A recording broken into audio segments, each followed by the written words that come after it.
And welcome to the next episode of Decoding AQ.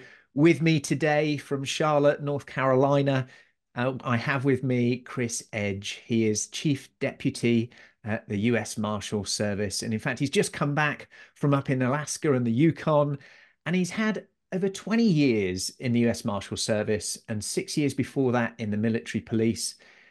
Chris describes himself as a student of leadership, and he's been known to lead DISC and adaptive leadership training. And a special shout out to the fact that he's also gone through our level 1 AQai certification program as well. And we met through Krista. She was one of our very first AQ certified partners and now our, in fact, certification delivery partner in the US. So, Chris, welcome to the show. Thank you. Great to be here. All right. So I wanted to know because you've had a long career in one place, and nowadays that's pretty rare, right? Lots of people in their roles and jobs move around, and I wondered, did you always want to be in the services? If you think back to maybe when you were 8, what was the vision you had for your future self, Chris? Sure, I appreciate that. I grew up close to a military installation, not too far from actually two large installations. So always had a respect for law enforcement and the military, and definitely saw myself putting on a uniform of some sort in my future. Law enforcement had a natural draw as well. Fortunately, in the U.S. Army, we have a military police program like most military organizations, so it kind of scratched both itches, if you would. So I was able to get started in a career at a very early age to be in the law enforcement and in the military there, and that certainly helped me get my career started off in a good step. It's interesting when I saw your background. I was looking at military police. What triggered in my mind was my dad's got obsessed with reading Jack Reacher, and he's never been a reader. And he read one or two, you watch the films and things, and he's going down the library, getting the next one. And of course, oh, that was my connection of military police. And for many people in the services, the experience, unless they're in their family unit, is through the media, through film, TV, lots of stuff. It's you can't seem to watch any kind of series without there being some kind of service aspect to it. It's a big part of our culture of how we as humanity look after each other, how we support each other. And actually, in one of your recent articles that you wrote, the virtue of temperance, and you were highlighting about this importance of moderating kind of self-control in leadership. I was wondering if you could share some examples in your own career where this, temperance and the ability to sort of adapt to your different unpredictable situations has been really helpful for you. Sure. No, I appreciate that. I appreciate you reading the article there. I do think temperance is important in all walks of life. I think it's important that we control ourselves. And that really starts with self-awareness, understanding what our personal triggers are, understanding what our desires are, but also looking out at our employees and those that we're in charge of, if you want to say, and those that we take care of, and seeing their value and understanding that the passion that we bring to the table should be controlled. And then when we're met with equal or maybe even more passion, that we check that and assess that properly. So I think it's very important as we meet that at a discussion table. Certainly, it could be in the law enforcement arena or military when we meet an opposition or someone that's disgruntled. Certainly, that fighting fire with fire doesn't really work, and that calming voice. But that's a developed process. There's not many people that I've come across that are naturally good at that. I have a close friend that has helped me learn how to temper that. So I come from experience being on the other side of that, but learning how to be more successful by understanding yourself and those triggers and tempering your attitudes and some of the fire behind some of the language. It's interesting, we can. we can learn these things, but then in the moment, it's very hard to apply them, right? I Yes. can read all the theory, I can read all the books about compassion, I can read all the books about, how to behave. And then in the moment, it's out the window. I remember I interviewed Chris Voss, the ex-FBI hostage negotiator guy. I've met him a few times. And he talks about that kind of thing a lot, in terms of, you used a great word there, passion, when somebody's, maybe disgruntled, got high emotion, to not meet it with the same. And how do we actually control ourselves when probably our body and many things are just wanting to go in that way? And you said, well, it's practice, right? You have to go through the motions, you have to learn it, you have to do those sorts of things. And is that part, and is it continual part of the training that even you give and you work on to help people deal with those types of things? It is. And I think with any organization, as you go up a career ladder, you're going to have different experiences. And those, not just the experiences, but the evaluated experience will build upon your toolbox, if you would. So when the bigger problems come at you, you've got some type of practice in temperance and demeanor and things of that nature. But yes, in training, we do include as much as we can with that. A lot of our training in our agency here has role players, and these role players are not a static, immobile dummy, if you would. These are people that talk back, that may use swear words or may be very offensive, and we're trying to make it as realistic as possible so we can gauge that deputy's response to those things. But again, I think, and what I try to do in my office here is, we don't have to just have that on the streets, if you would, as we say. We can also exhibit that in the workplace when it's very, who drained the coffee pot, or who forgot to fill up the printer, things of that nature. We can practice those with our peers, and whether they understand that they're being used or not is irrelevant. We're trying to better ourselves, and that in itself will make a better work environment as a whole. And I guess these opportunities, a bit like in sports, you do the training in low risk situations to be able to perform in the high risk Absolutely. situations. And I'm, interested, of course, then we still know it's training. And this, again, this temperament piece and around making decisions when there is high risk. And there's also a time situation here, that situations can change super quickly, can't they? And so the decisions that you might have thought just a minute ago or a few seconds ago might be very different to what you have to do now in a situation. And I'm curious how those changes apply to being an effective leader and effective leadership, that in those moments. I think there's a couple of key factors there. Number one is really trying to explore, we call it red teaming, right? Try to see what is the other potential. What if it does go bad? Do we have a plan B, C, or D? Like, what are other opportunities? But also bringing in other people. And again, this starts off in that low risk situation where you value your subordinate leaders or your team members, bring them in and hear them out.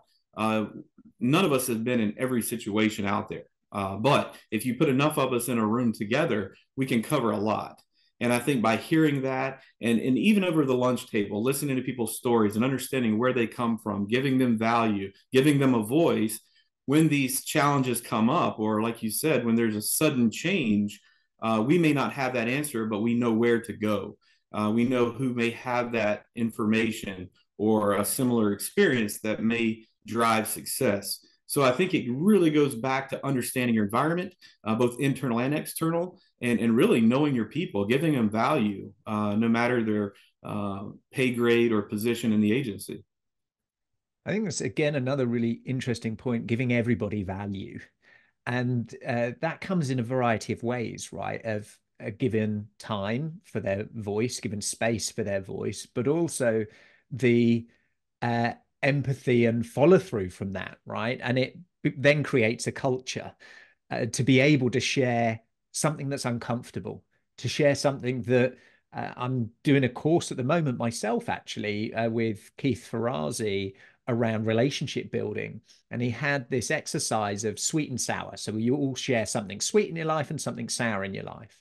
And it opened up a level of vulnerability and humility in the sour. And then the second time we met, we had to do a sour sour.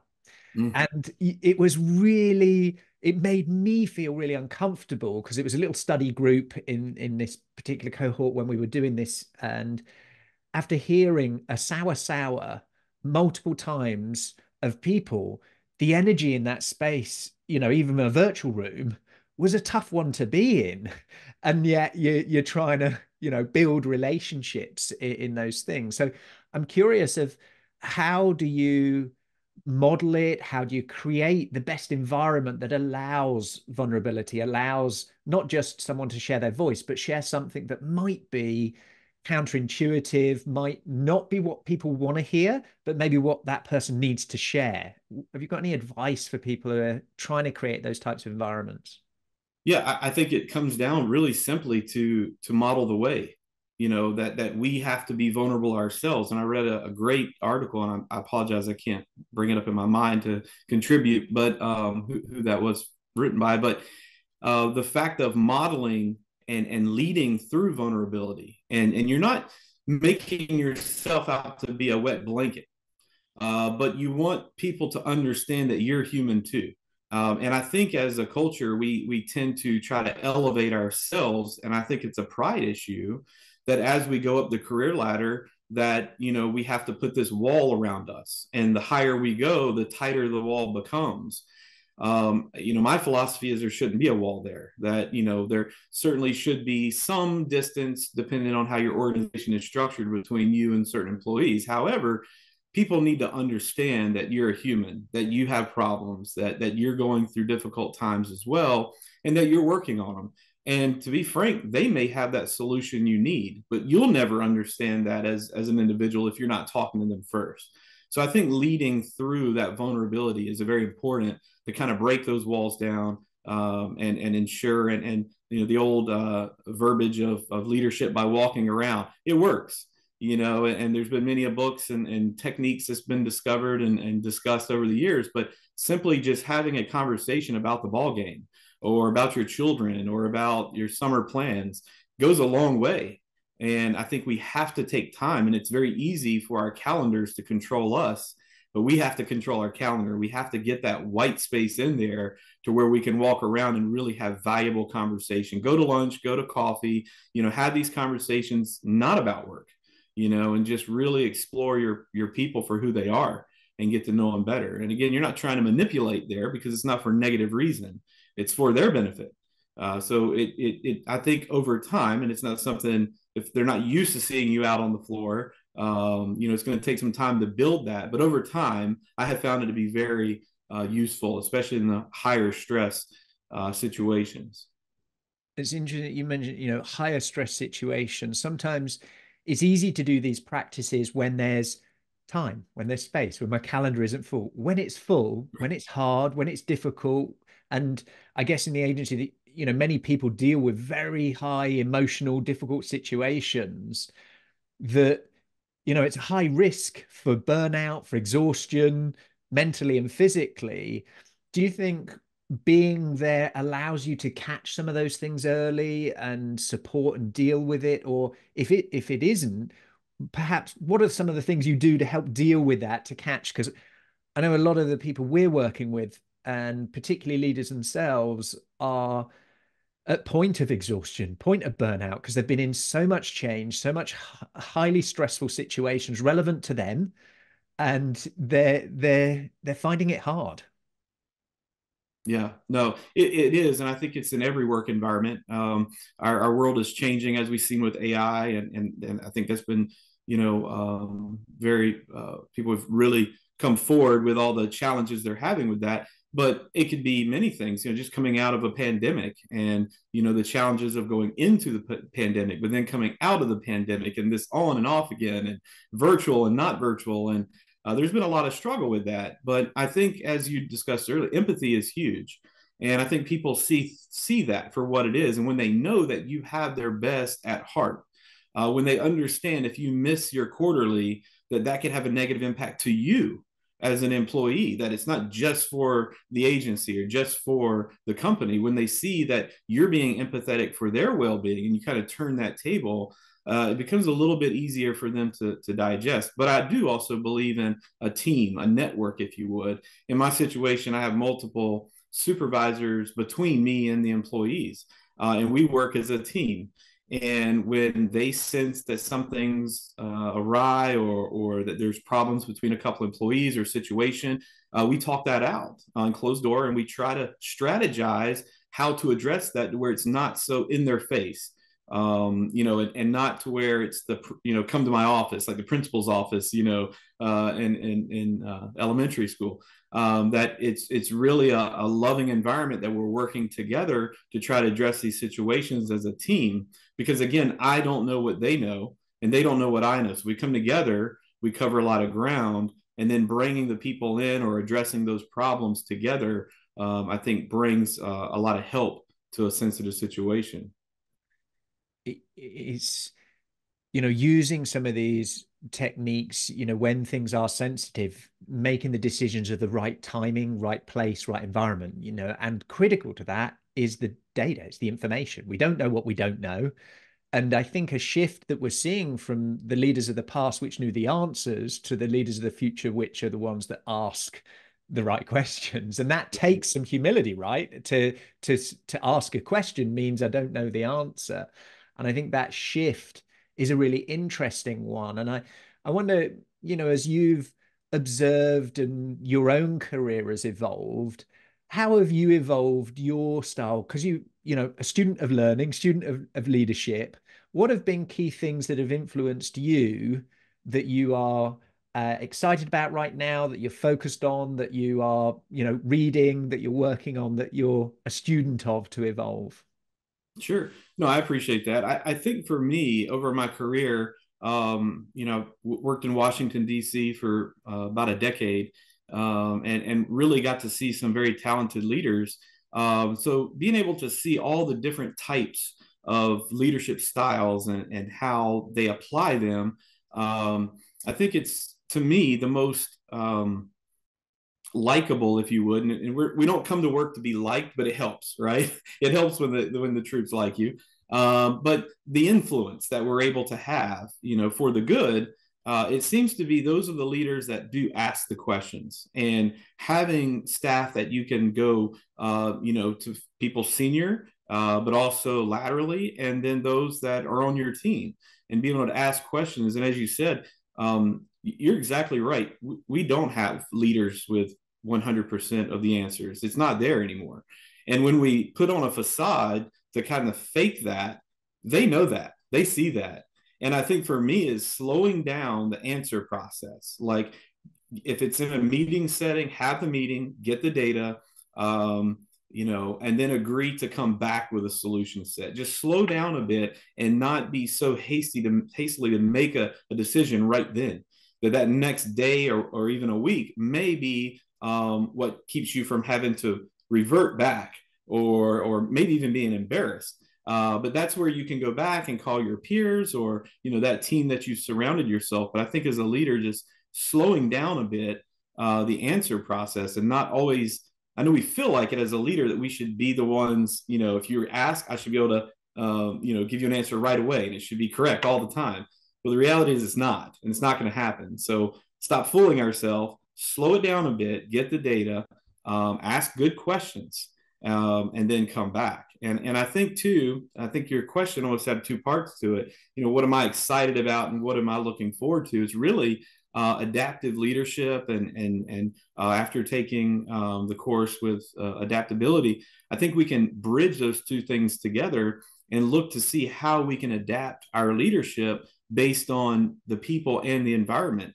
And I think long gone are the days of my way or the highway, and it's just not, that's just not the way people are responding. And you mentioned earlier about staying in one location for so long. I think that might be some of the problem, is that people are looking for what fits them, what leadership style can they progress in. And I think there's people that are learning. So if we as leaders can build our capacity to use multiple types of leadership skills and ways about how to progress the industry, I think it's going to attract a different group, and people are going to stay longer. You're going to have that longevity because no longer are we coming in and this is how I run my shop. It's a team, and I'm going to lead you this way, but I may lead her, him in a different way, and that's okay because we're all different and we all want different things. We have different needs.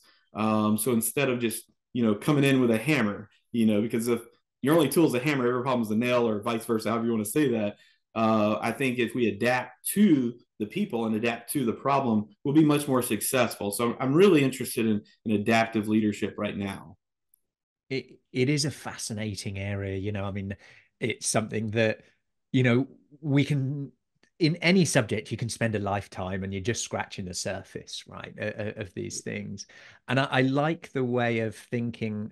Somebody said to me years ago about experience.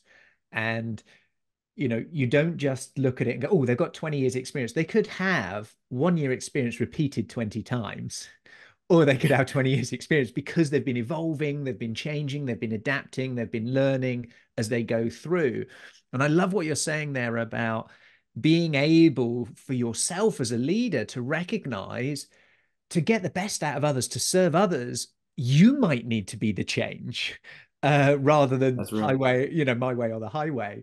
And the other thing that resonated for me was when you first started that piece, I had a vision of Gary V did a graduation talk, and it's front of mind at the moment because I've just seen a few graduation talks. I don't know if you've just seen the Roger Federer one and various things, but this particular piece was, he said, we need to do away with this adage of nice guys finish last, or nice people finish last.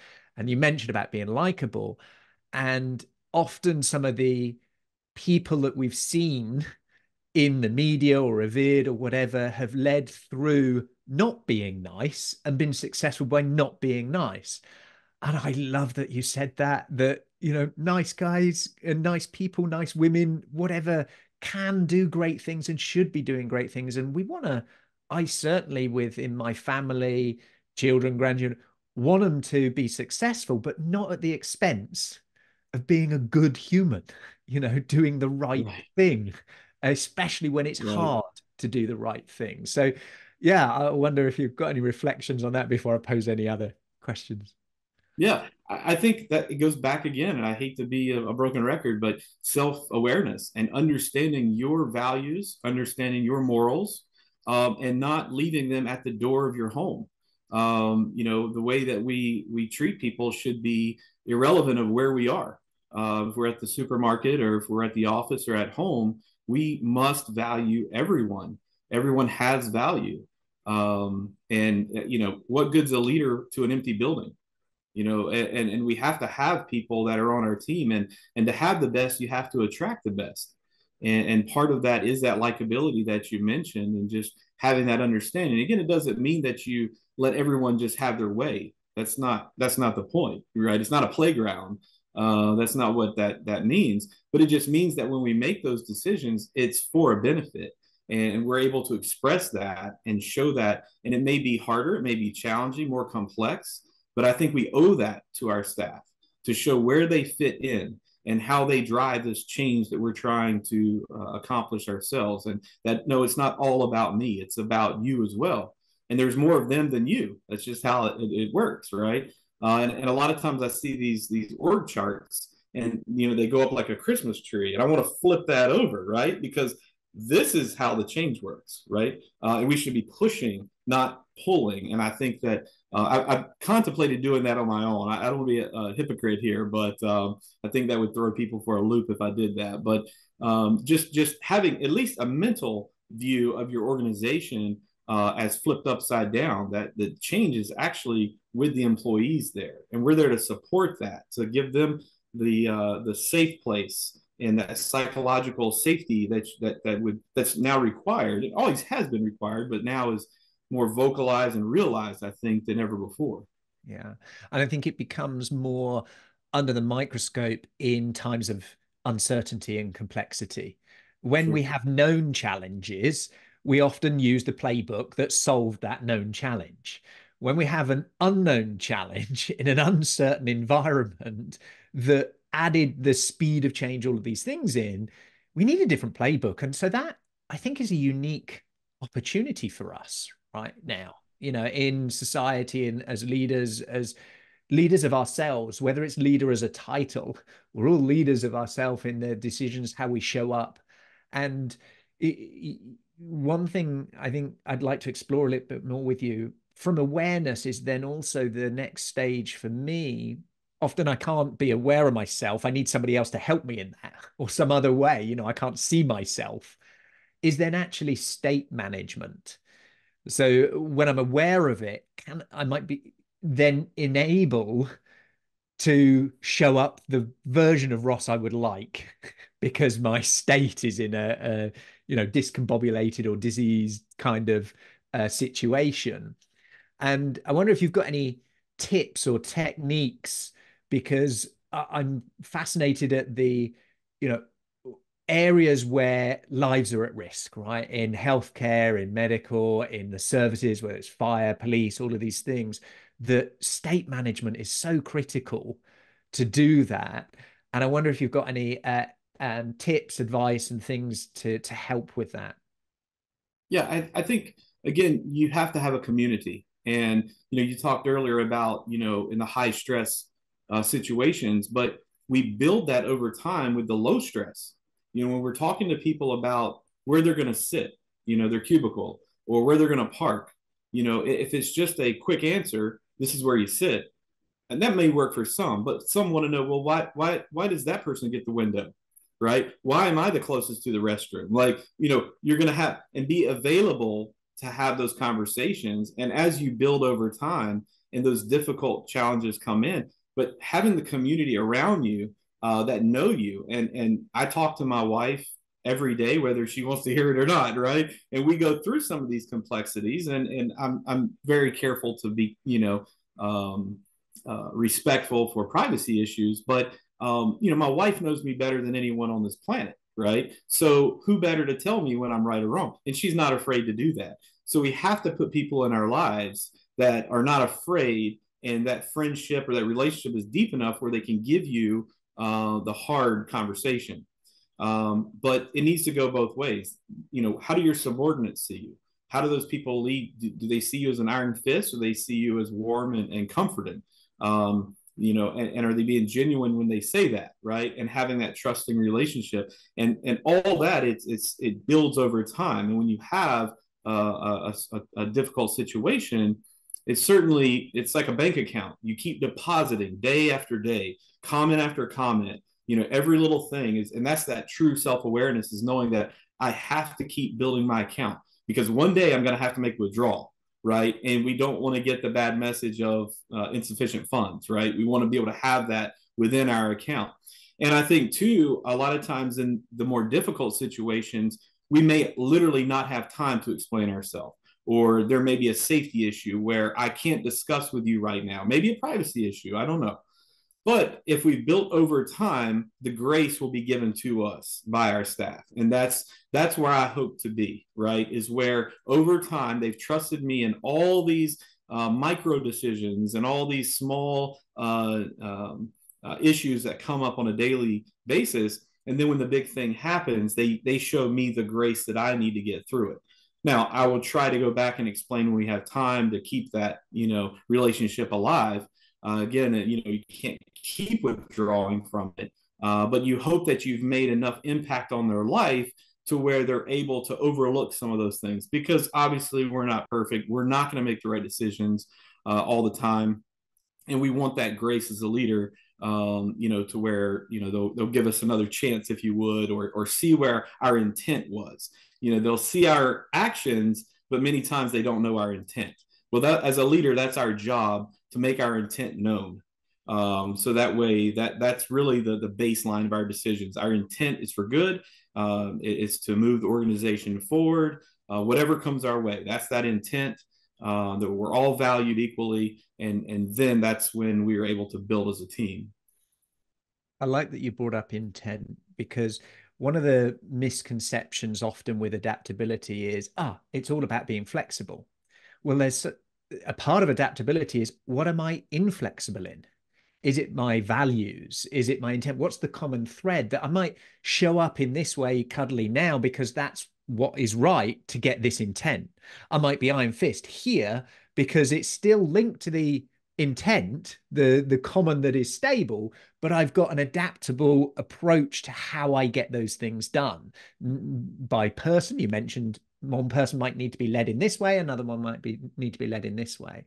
And so I love that you mentioned that, because for all of us, we need to figure out what is always going to be true until I see something I haven't seen before, and what is flexible, Right. within Right. that.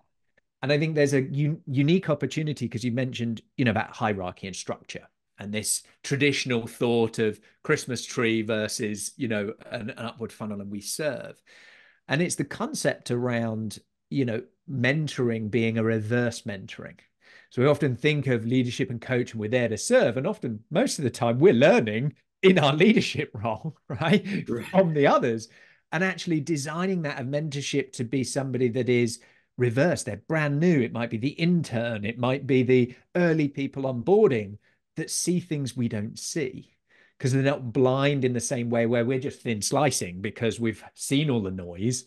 We actually think, well, we've Right. seen it and done it, to, well, I saw it and did it X number of months, years, or decades ago. And Exactly. therefore, I'm blind to now seeing it today. So I wonder if, you've had any experiences of reverse mentorship or feedback that's come from unexpected areas, and how that's evolved your thinking, and whether that's an area that is interesting to explore. Absolutely. No, I think it's important. And I think most organizations promote a very similar way. You're promoted because you did the job before really well. So you must be able to do the next job well, and so on and so forth. So really, you're being promoted because you did the fourth job down the line really well. Well, 20 years pass, and does that job even exist anymore? Has AI taken the place of it, or whatever has changed? Um, and I think it's important too. You mentioned, like a secretary or maybe an entry level, maybe even an intern coming in, is, one of my philosophies is address the problem at the very lowest level. And one of those reasons is not for me to get out of decision making, but they know more about the problem than I ever will. They're living that. So if I come up top and say, this is how we're going to do today, not living it, not knowing it in their time, in their world, I may get lucky, but chances are I'm going to miss something. And that may come off as insincere or uncaring. And it's not. Again, they don't see my intent. I'm trying to do the right thing. But I think involving them at the very earliest stages is very important. And we're coming up to those decisions. And as we go through our career, a lot of times what's important to them is not important to us anymore. And we have to remember that again, like that parking space, that's a big deal, right? Or that train ticket, or how, that's their life. That's how they're going to get to where they are every day. That's a big deal. So we have to make sure, that we do have the empathy hat on at all times, and understanding what it looks like. One of your guests on one of your previous podcasts was speaking about literally walking in someone else's shoes, getting on the floor and looking up as a child. I love that, right? And understanding. But put yourself physically where these people are. Sit in their desk, and see that the restroom door is right across. Is there a way where we can both win here? But yeah, and then that reverse mentorship, if you would. I think that that's part of living in that vulnerable, or leading in that vulnerable lifestyle. I think it's very important. But again, it goes to a pride issue. If we have so much pride that we can't look what we deem as beneath us, forgive me for saying, then we're going to be the ones missing out, and that's going to go down the line, and that's going to create more problems later. But if we're able to curb our pride and ask the questions, how am I doing? How did that come across? How did that decision make you feel? And ask those questions. And again, if this is day one of doing that, you may not get the right answer. You may get the answer they feel safe, but creating that safe zone to where they can come in and actually say what's on their heart, you're going to grow as well. And for me, I look at it as if it hurts me to do something or I struggle to want to do that, then that's my indicator I need to do that. Right. It's like going to the gym. If it was fun, we would get nothing out of it. Right. We've got to feel the burn. Right. We've got to be able to go in and feel that uncomfortableness in the time. So a lot of times, when I know I need to get up and walk around and have a conversation that I'd rather not, that's the motivation to actually do that, to go forward with that plan. So when I feel that internal resistance, reverse that as a motivator to then get me out of the seat and do what I know I should be doing. It's it makes me smile so much because all of these things, we know it makes sense, and it's great in theory. In practice, it's still so hard, So isn't it? It's so hard. And it's human nature, right? For years we've said smoking is bad, it kills you. People still do it. We can say, do this, it's good for you, for your career, for this, get that feedback when it's uncomfortable. That's where the growth is. Well, we avoid it so often, don't we? Oh, I don't like it. Bring me back to where it's familiar and it's easy. And one of the quotes in our first documentary film by a philosopher, British philosopher, was, "If you're not embarrassed by the person you were 12 months ago, you haven't learnt enough." yeah. And it really hits home every time. And I must have watched it hundreds of times now. And it hits home to me of, well, have I evolved? Have I learned? Have I unlearned certain things? So as we come to the final moments of the interview, I want to cover just your view of the opportunities that you see for the future of work, especially having gone through the program, of adaptability, of how that has helped your thinking and your positioning of the types of environments you want to create, understanding the different characters and skills that people have. What do you see as some of those key opportunities for the future at work, whether that's within your world or looking wider? Because I know that you study a lot, read a lot. What's your view, either whether it's in the macro or the micro? Sure. And I think an easy way to look at it now with what the hot topic is AI. But I think we can pull that out and put really any technology in there, and really any date range, if you would. And many people have opposed technology throughout the years, and the world keeps turning, and I think we're going to get there. But we have to be very careful, and I think we have to use our skill sets as leaders. Like you said, we read, we learn, we go to training, we learn about EQ and DISC assessments and all these things. And then when it comes down to leading change and adapting, we leave that on the shelf. And shame on us. We've got the tools. We need to open the toolbox. And I think it's very important to have the empathy. And if people are struggling with change, understand that struggle and understand that they may feel devalued or they may feel less important as they hear rumors of their job being, destroyed, if you would, their livelihoods. Of course, that's going to strike fear. How would you feel, and having that empathy there. But I think too, it's important for us as I try to be a lifelong learner. I try to read and keep up with events. We have to do a better job as leaders to understand the world we live in. To understand what is coming, and it may not affect us directly, but it will affect us at least indirectly, and understand what that does to our folks. And I think it's very important to portray again the empathy, the love there of your staff, of understanding that we're going to get there together and we're going to work on this. But I think if you do that, and again, if they know your intent, I think you'll go a long way. Because I don't think there's many managers that intend on, I'm going to be a bad person today. That's not what it is. I understand that. And we do go to a lot of schools. There's tons of leadership books out there to read and understand new styles, new ways. These assessments are great, but we've got to use them. And we've got to look at that in a more broad way, and not just the one-on-one, but how do we control the change within our own organization, the timing of change, getting out in front of things early on and let them know, hey, something's coming. And letting them know as soon as possible, and letting them know that we're a team environment, and bringing them in to those decisions, I think is very important. They're going to have that buy-in if they're part of the solution set. So I think it's very important to have folks as close as possible during the change times. And in doing that, reading, of learning, of educating ourselves as what's coming next, and then having the conversations around it. Was there a trigger or a particular project or challenge that motivated you and some of your colleagues to, you know, join Krista, to go on and learn about adaptability intelligence? Was that just, yeah, that would be interesting? Or was there something that you were looking at to evolve your playbook, how you were doing things that made you do it?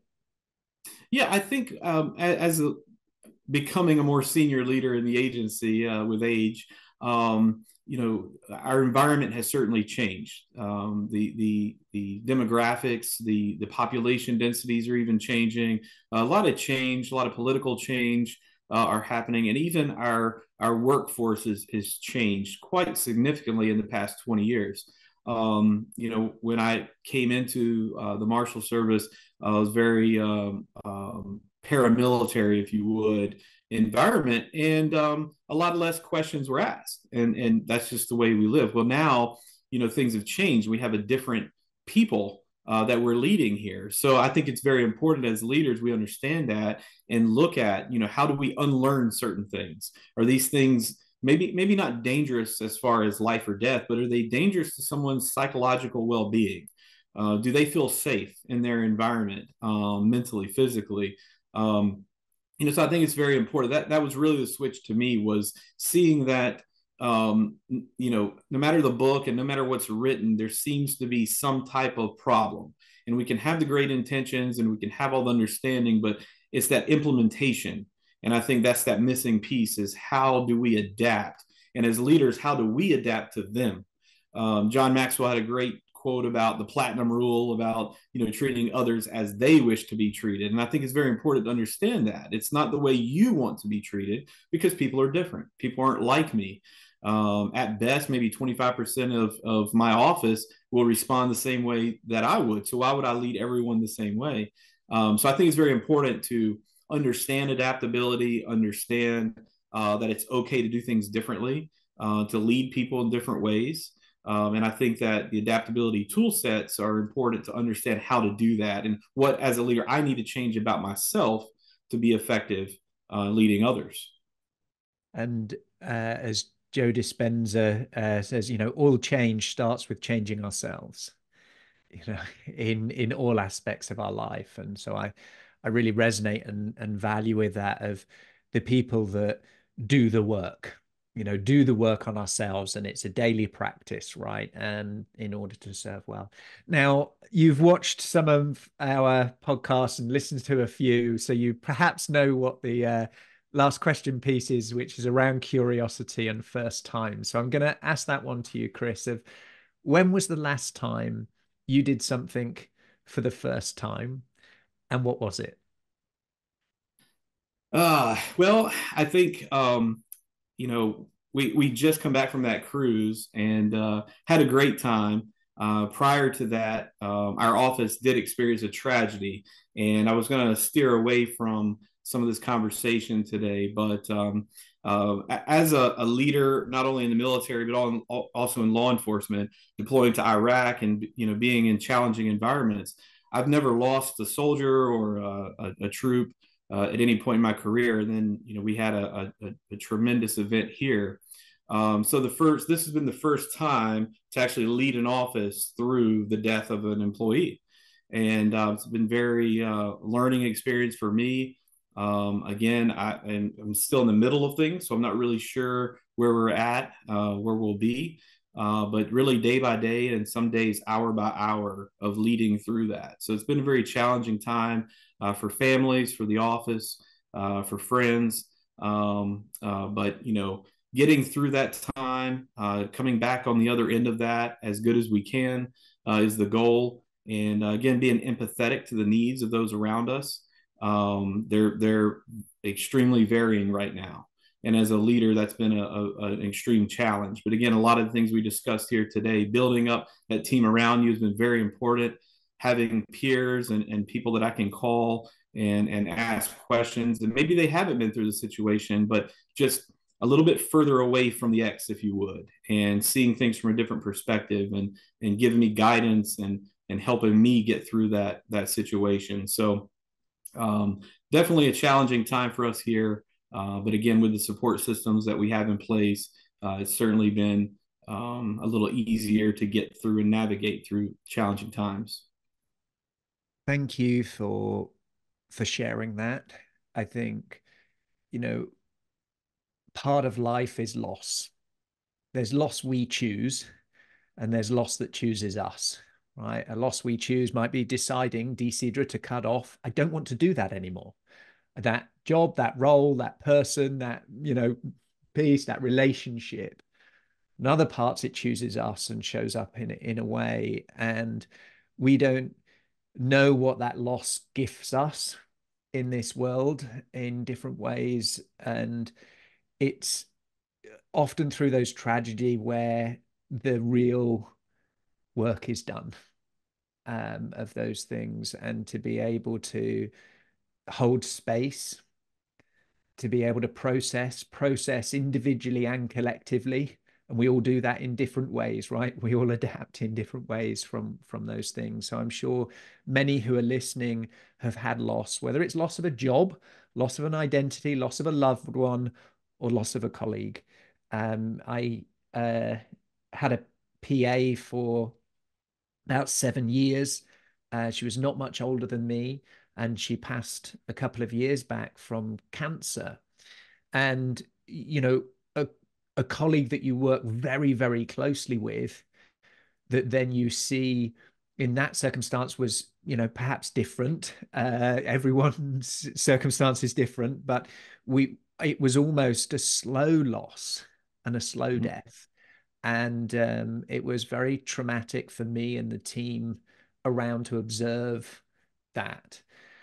And that is part of life. That is part of working. It's part of showing up. It's part of being able to cry, to love. And in fact, just to shift it slightly, I had a conversation this morning with somebody who said, well, life is just love and logistics. Just those two things, right? Doing things we love and then figuring out the logistics. You mentioned about your calendar. What are you putting in your calendar? What are you fitting in within those things? So I deeply appreciate that. If people are interested to find out more, either about your own journey or the work that happens in the Marshals, because I think, is it one of the oldest federal agencies? Yeah, it's actually the oldest federal agency. Started in Wow. 1789. Yeah, so we've been around for Amazing. a while. Yeah. If people are interested in that from whichever perspective, could you give us a few pointers of where there might be ways in which people could learn some more, other than through, like me, as a Luddite, through films and books, if Sure. they're interested? And I just want to say thank you again for sharing in a vulnerable and humble way of something that's happening right now for you. Sure. I appreciate that. Yeah. If anyone would like to get in touch, probably the best way is LinkedIn. And Dr. James Christopher Edge is my handle there. So feel free to look me up there and be happy to have conversation. Anything law enforcement or leadership wise, I enjoy the conversation. You're such a gift. I thank you. I joined a few of the cohort sessions, and it was lovely to witness you and some of your colleagues embracing this. I hope it serves well, and I'm confident that you'll help the community at large within the AQ mission to ensure that no one's left behind. So thank you for today and for the continued work that you do. Thank you. It was great being here. Do you have the level of adaptability to survive and thrive the rapid changes ahead? Has your resilience got more comeback than a yo-yo?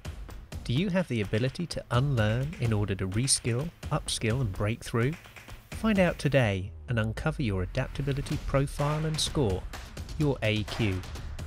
Visit aqai.io to gain your personalized report across 15 scientifically validated dimensions of adaptability.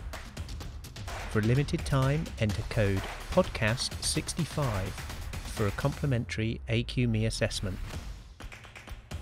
AQai, transforming the way people, teams and organizations navigate change. Thank you for listening to this episode of Decoding AQ. Please make sure you subscribe on your favourite podcast directory, and we'd love to hear your feedback. Please do leave a review and be sure to tune in next time for more insights from our amazing guests.